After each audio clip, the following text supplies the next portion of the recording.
Amados hermanos, les invito a que abran sus Biblias en Primera de Juan. La carta de amor que nuestro amado Señor Jesucristo le escribe a su amada iglesia. Al final de los tiempos apostólicos, cuando el último apóstol todavía estaba vivo, el apóstol Juan, termina entonces para cerrar la Biblia con esta carta de amor, pero que es una carta sumamente seria.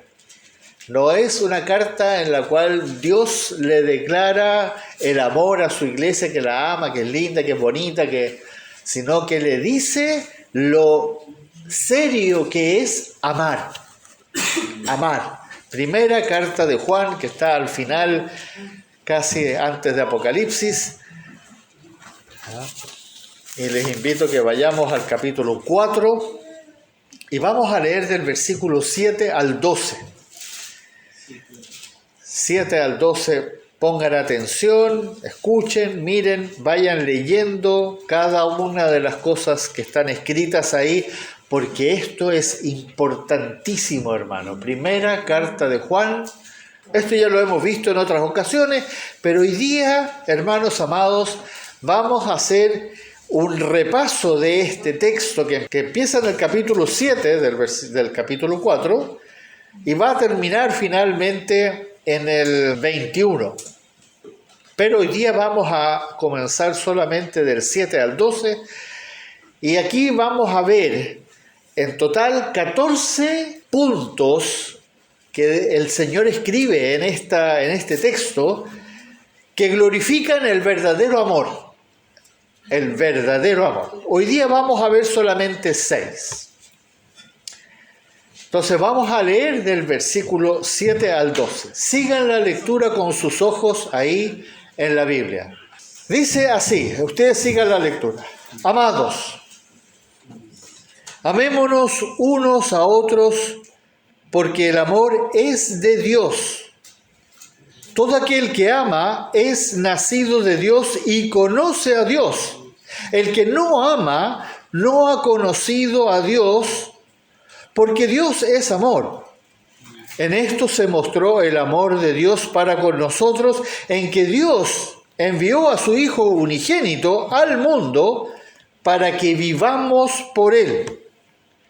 En esto consiste el amor, no en que nosotros hayamos amado a Dios, sino en que Él nos amó a nosotros y envió a su Hijo en propiciación por nuestros pecados.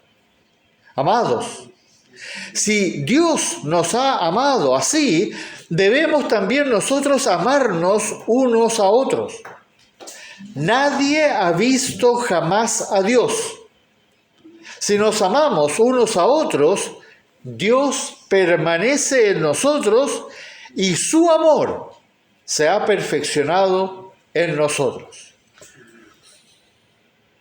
Para poder entender el verdadero amor que proviene de Dios, el cual se nos manda que obedezcamos y guardemos, nos será necesario revisar con detención estas cosas que Dios nos dejó, estas cosas que nuestro Señor Jesucristo nos dejó escritas en esta carta. Estas cosas son muy importantes y las tenemos que repetir y ver una y otra vez porque es lo que Él nos quiere enseñar y mostrar a nosotros aquí en su palabra.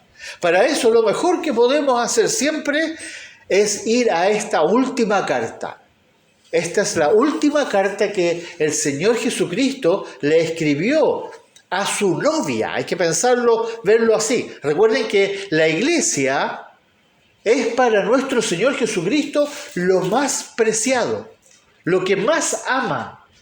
Para Él esto es lo más importante, después de su Padre Celestial, por supuesto. Pero comenzaremos en el capítulo 4 y vamos a empezar en el versículo 7. Oremos. Glorioso Padre, Antes de comenzar en este texto tan maravilloso y tan importante y tan serio, quiero pedirte primeramente por mí que tú me libres de todo pensamiento, de toda cosa que se me cruce por la mente, para que seas tú hablando por medio de mí todas las verdades que aquí hay, para que te exaltemos y te glorifiquemos a ti, Señor. Tú nos amas de tal manera que nos has escrito esta verdad para que nosotros seamos alimentados con ella, seamos redarguidos, seamos exhortados, seamos instruidos en toda justicia. Gracias, bendito Dios, por este privilegio.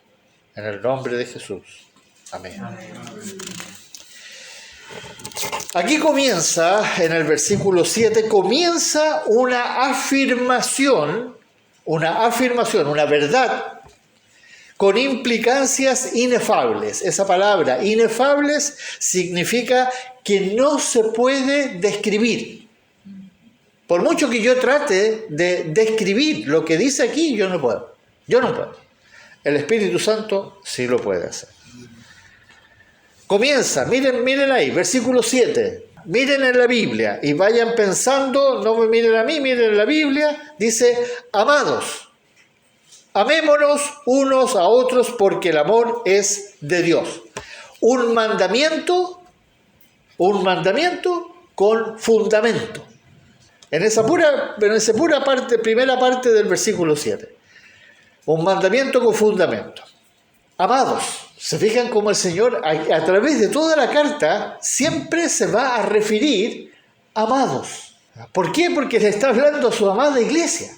Amados. Lo primero que se nos enseña aquí, enfáticamente, es que el amor es de Dios. Es de Dios. El amor es de Dios.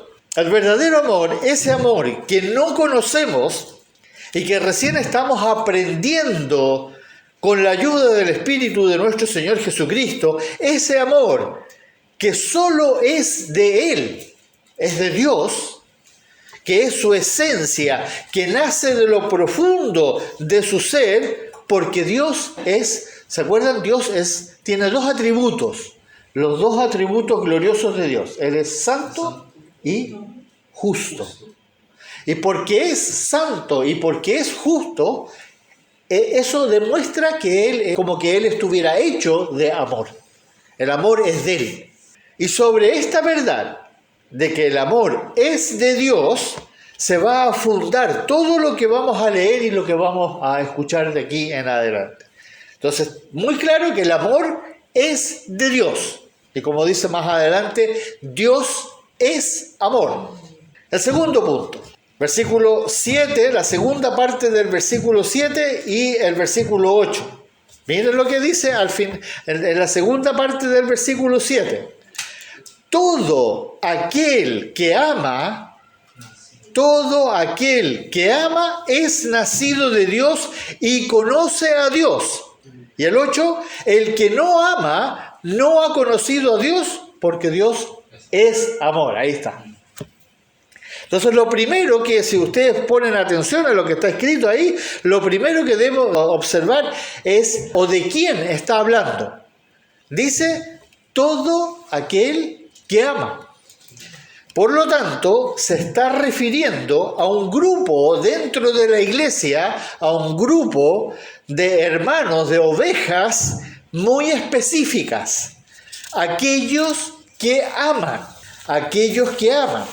Pero no los que aman como ellos quieren. Y aquí está la diferencia. No los que aman como ellos quieren o como están acostumbrados o como ellos piensan.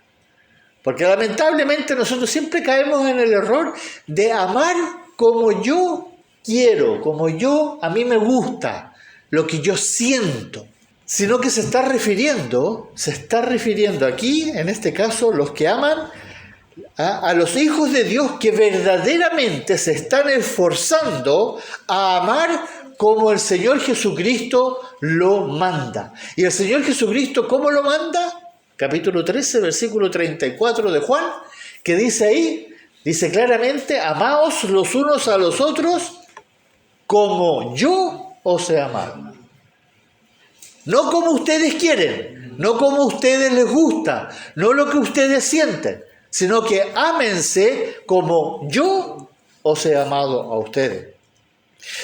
Por eso, miren lo que dice a continuación, aquí en este mismo versículo 7, la segunda parte, dice que todo aquel que ama es nacido de Dios y conoce a Dios. Dos cosas que van a ser como una evidencia de los que verdaderamente aman. Son nacidos de Dios y conocen a Dios.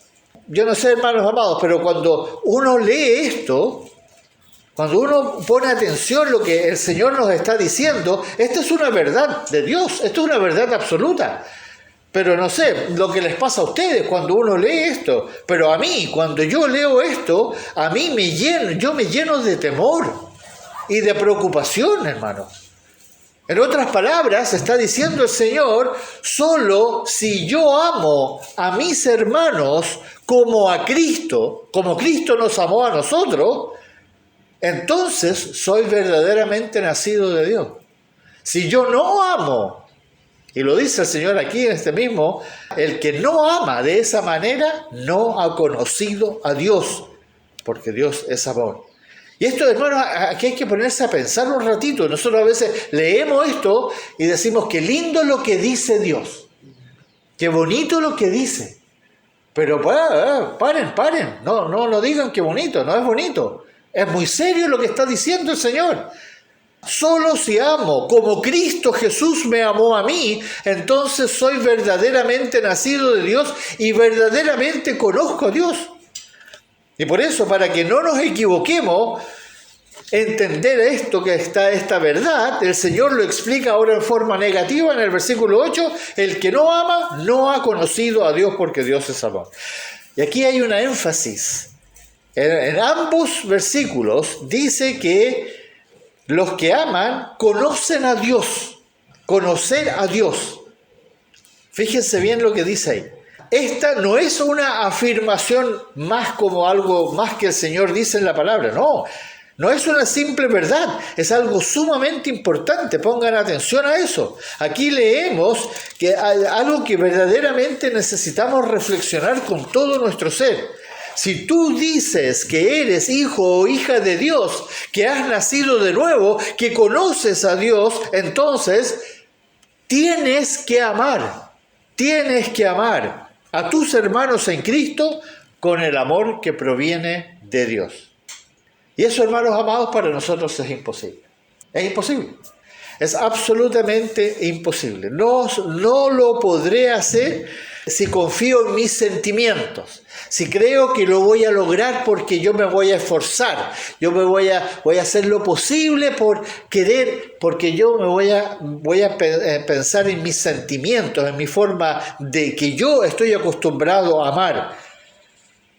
Como uno ama a un niño, por ejemplo, como uno ama a la esposa, como uno ama a un amigo. Entonces, eso es distinto. Ese no es el amor que el Señor está hablando acá.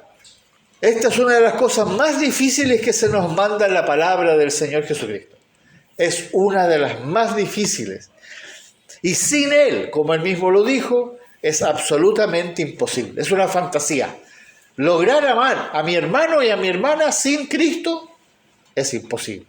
Por eso, ¿esto qué nos lleva? Si yo me pongo a pensar y digo, Señor, yo no puedo hacer esto. Señor, ¿cómo lo puedo hacer? Entonces el Señor me responde en su palabra y me dice entonces, ¿qué cosa? Busca primeramente el reino de Dios y su justicia. Mateo 6:33. También me dice, renuncia a todo lo que posees en tu cabeza. Lucas 14:33. Otra cosa que el Señor nos dice que es muy difícil, dice, niégate a ti mismo. Niégate a ti mismo. Mateo 16:24. En Romanos 12:1, que dice, presenta tu cuerpo en sacrificio vivo, santo, agradable a Dios. Lo cantábamos recién. ¿Qué quiero? Que yo no quiero nada, solo quiero conocerte más, crecer en el conocimiento de nuestro Señor Jesucristo. Filipenses, capítulo 1, versículo 10. Y una cosa que el Señor dijo, esforzaos por entrar por la puerta estrecha. esforzaos por entrar, porque no todos lo lograrán. Lucas 13:24. Por lo tanto, amados, si ustedes pusieron atención a lo que acabamos de escuchar aquí, todos estamos frente a un reto, a una prueba sumamente importante de aprender a amar de verdad, con el amor que solo proviene de nuestro Señor Jesucristo. El tercer punto, la demostración del verdadero amor. Miren lo que dice el versículo 9. Dice, en esto se mostró el amor de Dios para con nosotros. En que Dios envió a su Hijo unigénito al mundo, ¿para qué? Para que vivamos por Él. Este versículo nos declara cómo Dios muestra, manifiesta, explica su amor hacia nosotros. Este versículo es lo que el Señor dejó escrito para mostrarnos. Nuevamente nos vemos enfrentados a algo que nos supera, algo que es demasiado grande para nuestro entendimiento. Cuando Dios dice que envió a su Hijo unigénito al mundo para que nosotros vivamos por Él, podemos entender lo que dice. Yo entiendo lo que dice, pero lamentablemente no somos capaces de maravillarnos. Decimos, qué interesante lo que dice, pero no me produce como... No me lleno de asombro, así como cuando veo un atardecer o veo algo lindo en la naturaleza, yo quedo así como... Pero cuando lo leo no me pasa eso. ¿Se fija? No nos pasa. No nos asombramos. No caemos de rodillas delante del Señor. Nuestro Padre Celestial nos entiende. Entiende nuestro problema, nuestra limitación, todo lo que nos afecta y que nos impide maravillarnos de esa manera. Él lo entiende. Pero ahora que estamos haciendo esto, que es lo que Él quiere que hagamos, que la palabra sea predicada, que la palabra sea expuesta, entonces nosotros debiéramos ahora poner mucha atención a lo que estamos escuchando, para que el Espíritu de Cristo hable a nuestro espíritu y nuestro espíritu finalmente sea conmovido, sea realmente conmovido. Por eso, amado, necesitamos meditar muchísimo más en lo que nos sucedió, ya que estamos como atrofiados. La palabra atrofiado significa que no puedo mover el brazo. O sea, de repente el brazo se pone duro, duele y yo no lo puedo mover. Lo quiero mover, pero no puedo. Pero nuestro espíritu, nuestro entendimiento está atrofiado. ¿Y por qué? Porque estamos maravillados con las cosas del mundo. Vemos los autos lindos, las casas lindas, la ropa bonita, nos preocupamos de todas las cosas maravillosas y todos decimos, ¡oh, qué lindo! ¡Oh, qué lindo! Pero cuando leemos la palabra de Dios, no nos pasa nada. Decimos, qué bonito lo que dice Dios, qué lindo. Estamos atrofiados. No somos capaces de maravillarnos lo suficiente para entender este amor tan único y tan sublime que solamente proviene de aquel que es amor, que es nuestro Dios. Pero aquí el Señor nos dice que en esto se mostró el amor. Y miren lo que viene ahora, hermano. Cuarto punto, versículo 10. Miren lo que viene ahora. Aquí dice la consistencia del verdadero amor. ¿Qué dice? En esto consiste el amor. Antes dijo mostró, ahora dice consiste el amor. No en que nosotros hayamos amado a Dios, sino que Él nos amó a nosotros y envió a su Hijo, pero ahora ¿qué cosa? En propiciación por nuestros pecados. Este pasaje, amados hermanos, es de una profundidad tan poderosa que aquí se podría hacer un sermón separado. Y de hecho nosotros hicimos un sermón hace como un mes atrás sobre este pasaje. Pero hoy día lo vamos a incluir en estos 14 puntos que vamos a ir viendo en este domingo y el próximo. Este pasaje es de una profundidad tan poderosa que es digna de ser estudiada, analizada. Antes se nos dijo entonces que Dios mostró su amor Ahora aquí el Señor nos dice que en esto consiste ese amor que Él nos mostró. En esto consiste. ¿Y cuál es la esencia? Lo dice para que no nos confundamos, nos dice primero lo que no es. ¿Qué es lo que dice ahí? No en que nosotros hayamos amado. Nosotros no amamos a Dios antes de conocerle. No lo amábamos. Éramos enemigos, dice la palabra. Odiábamos a Dios, al verdadero Dios. Amábamos a nuestro Dios, acuérdense. Allá afuera la gente dice, no, yo creo en Dios, yo amo a Dios, sí, pero el Dios que tú te imaginas, no el Dios de la Biblia. Porque la Biblia, el Señor dice, nadie busca a Dios, nadie busca al verdadero Dios. No lo amamos, sino que ese amor divino, Dios, nuestro Padre Celestial, lo hizo realidad por medio de una acción. Por medio de una acción que muchos cristianos todavía no entienden. ¿Qué dice ahí en el versículo 10? Que envió a su Hijo amado, ¿pero para qué? No para que vivamos por Él. Eso fue la forma en que mostró su amor. Pero ahora aquí dice, en propiciación por nuestros pecados. Esto, como le digo, lo vimos en el sermón pasado, donde explicamos esta palabra propiciación. Muy difícil de entender porque es una palabra que ya no se usa en español, y es la propiciación por nuestros pecados. Propiciación es un término que se usa en las cortes, en los juicios.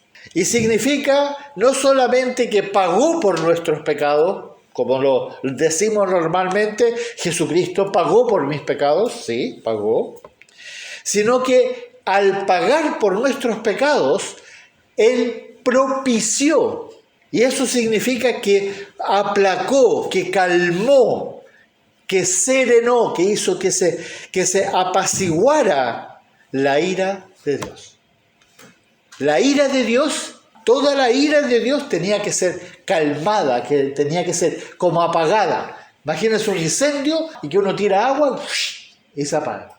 Y eso fue lo que nuestro Señor hizo en la cruz. Cuando, ¿se acuerdan en ese momento que el Señor levanta la vida y dice, Dios mío, ¿por qué me has abandonado? Y en ese momento toda la ira de Dios cayó sobre Él. Esa ira que nos debiera haber llegado a nosotros. Paul Washer lo explica muy bien. Imagínense que tú estás parado delante de una represa de agua, una muralla gigantesca, ¿ya? Que tiene millones de litros de agua. Y tú estás parado mirando el valle y de repente la muralla se quiebra y sale. Y viene un chorro de agua que viene con una potencia pero increíble y de repente Dios abre un hoyo delante de ti y toda esa agua y a ti no te llega ni una sola gota. Eso hizo Cristo. Él se tomó toda esa agua, toda esa ira, y a ti y a mí no nos llegó nada. Nada de la ira de Dios nos va a tocar a nosotros, ni una sola gota. La ira de Dios, y de eso nos vino a salvar el Señor, de la ira de Dios, y está escrito en Tesalonicenses, está escrito, ¿no? Vamos a esperar de los cielos a su Hijo, al cual Dios resucitó de los muertos, a Jesús, quien nos libra de la ira venidera. La ira viene y el mundo lo va a recibir y viene al mundo. Está escrito, Apocalipsis está detallado cómo va a ser la ira, pero tú y yo no vamos a sufrir nada de eso. Y esto solo pudo ser, amados hermanos, porque toda la ira de Dios cayó sobre nuestro amado Señor Jesucristo cuando Él estaba ahí en la cruz. Y ustedes recuerdan que Él pidió al Padre 3 veces antes de que lo arrestaran. ¿El qué le pidió? Si es posible que esta copa pase de mí, pero que no se haga mi voluntad sino la tuya. Bueno, Él pidió 3 veces porque Él sabía lo que venía, que Él tenía que beber esa copa de la ira de Dios.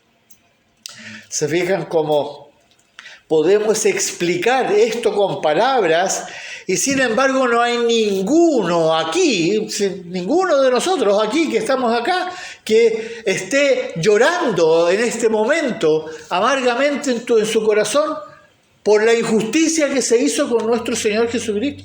Que ¿por qué Él tuvo que beber esa copa? ¿Por qué Él tuvo que ser castigado? Y no me refiero a las clavos, ni las coronas, ni los latigazos, sino que el castigo que Él llevó en la cruz por nosotros cuando bebió. Eso fue tremendamente injusto.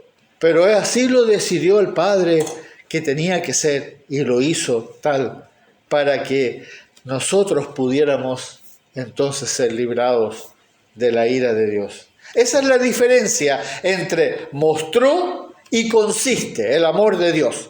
Él mostró cuando envió a su Hijo para que vivamos por Él, y consiste en que lo envió, pero en propiciación por nuestros pecados. Y así llegamos a la aplicación.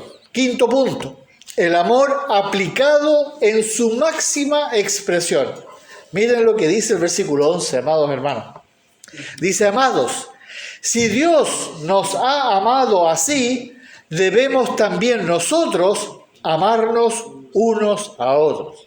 Es obvio que nosotros nunca podremos amar como Dios nos ha amado a nosotros, eso está claro, eso para cualquiera es fácil de entender. Es imposible que yo ame a mi hermano Rodrigo de la misma forma en que Dios me amó a mí.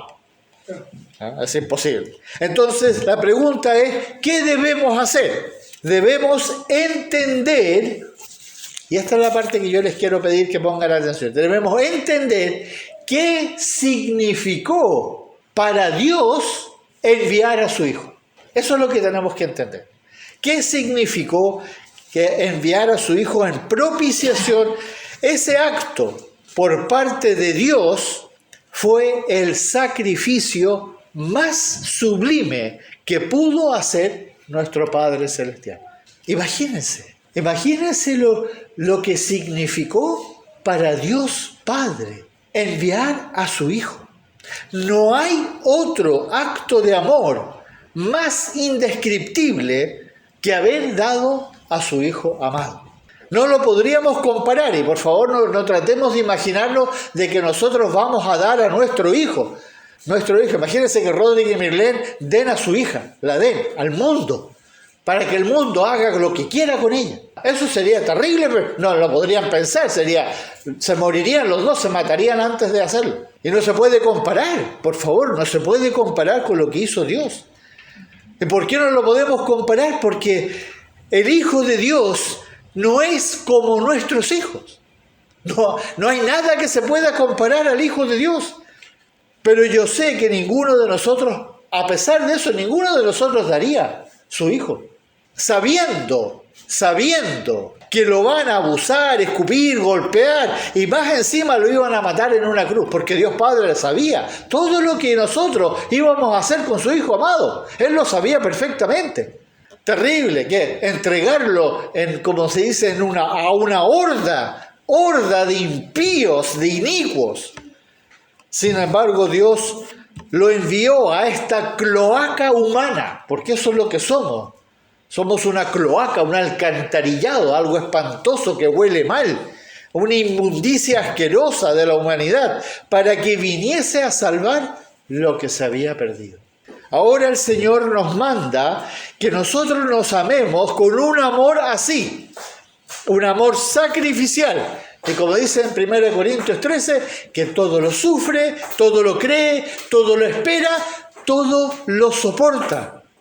Un amor que nace del entendimiento y no de los sentimientos, del entendimiento racional. Es algo que se practica por voluntad. Yo decido amar a mi hermano Jenny. Yo decido amarlo. Aunque no sienta amor por él, aunque no lo quiera, yo decido amarlo. Es algo que se practica. No esperando nada a cambio. Nada. Siempre esperamos que si yo amo a Neldín, yo espero que ella entonces también me ame a mí. Si yo la abrazo, para que ella me abrace a mí. No. El Señor aquí dice no. aunque no haya nada, aunque ella no te ame, también ámala. Sin condiciones, en obediencia gozosa, en agradecimiento por amor a Él.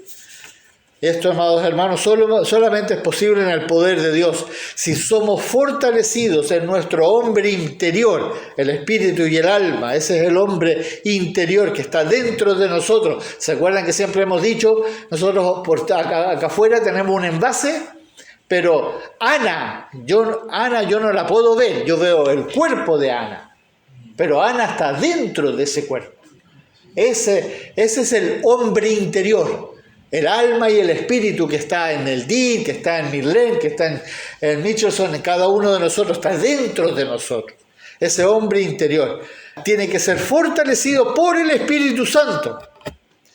Entonces tú vas a poder amar, tú vas a poder hacerlo por amor a tu Dios, a tu Señor. Y aquí llegamos al sexto punto con el cual vamos a terminar hoy día. Es algo que nosotros debemos anhelar. ¿Cuál es el sexto punto? Lo que dice el versículo 12. Nadie ha visto jamás a Dios.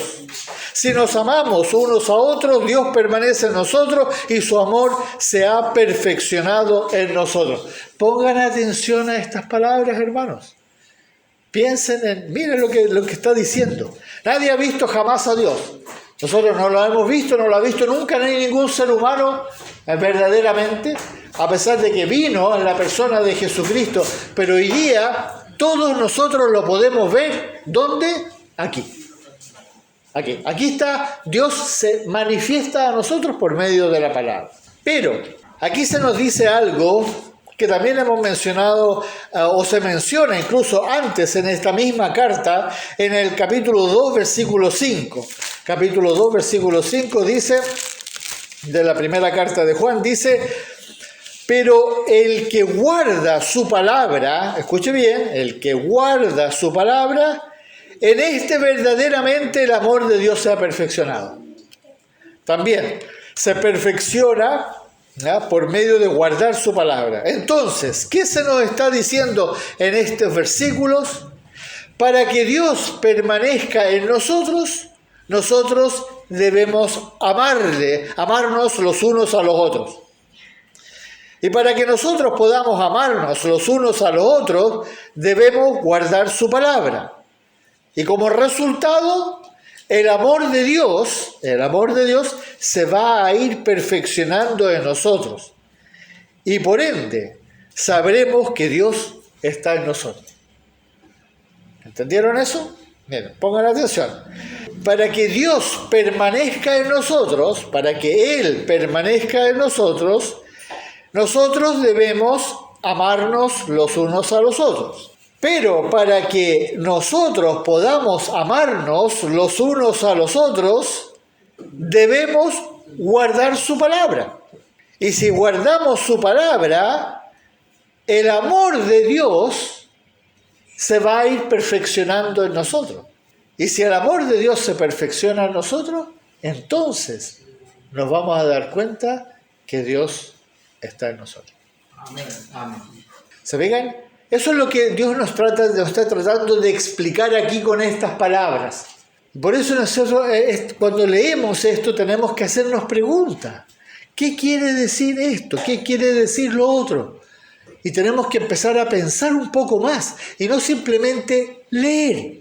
Cuando uno lee, a veces se pasa por encima de muchas cosas muy lindas, muy maravillosas, pero que son sumamente serias. Y eso es lo que el Señor nos quiere llamar en esta mañana. El próximo domingo vamos a continuar con los 8 puntos que nos faltan. Hasta ahora hemos visto 6 puntos.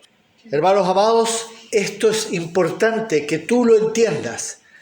Ahora tú tienes que saber que si no amas a tus hermanos en la iglesia, si tú no los amas, tú no has nacido de Dios y no has conocido a Dios. Ojo, con el amor de Cristo, el amor que el Señor nos mandó. Y Él dijo claramente: ámense los unos a los otros como yo os he amado a ustedes. Así que no es como tú quieres, como a ti te gusta, como tú sientes, sino que es como Él lo dice en su palabra. Y eso lo tenemos que aprender. Estamos todos aprendiendo, pero tenemos que seguir aquí, porque si paramos, se nos olvida. Si Malilla no sigue yendo al colegio, se le va a olvidar todo lo que aprendió. Si la Neldín no sigue estudiando, va a tener que volver a sexto básico. Entonces, no, pero si sigue, va a ir avanzando, van a ir avanzando. Lo mismo nosotros en el camino con nuestro Señor Jesucristo. Oremos. Padre amado, Padre celestial, bendito Señor Jesucristo, gracias por esta carta que tú nos escribiste a través de tu apóstol amado, con la cual nos quieres decir lo mucho que nos amas, pero también al mismo tiempo nos llamas y nos exhortas a que pongamos atención a lo que tú nos estás diciendo por medio de tu Espíritu, para que dejemos de hacer las cosas como nosotros queremos y ahora te obedezcamos a ti como tú lo dices en tu palabra. Porque de otra manera, si no guardamos tus mandamientos, como lo dice aquí, como si no guardamos tu palabra, entonces el amor de Dios, el amor tuyo, no se puede perfeccionar en nosotros. Y vamos a seguir amando como el mundo ama. Y no queremos hacer eso. Por eso te damos gracias, bendito Señor, por exhortarnos, enseñarnos, amonestarnos en esta mañana a través de este texto que tanto necesitamos repetir una y otra vez. A ti sea la gloria y la honra, oh Señor. En tu santo nombre te damos gracias y alabamos a Dios. Amén. Y continuemos cantando a nuestro bendito Dios, el Dios de la creación.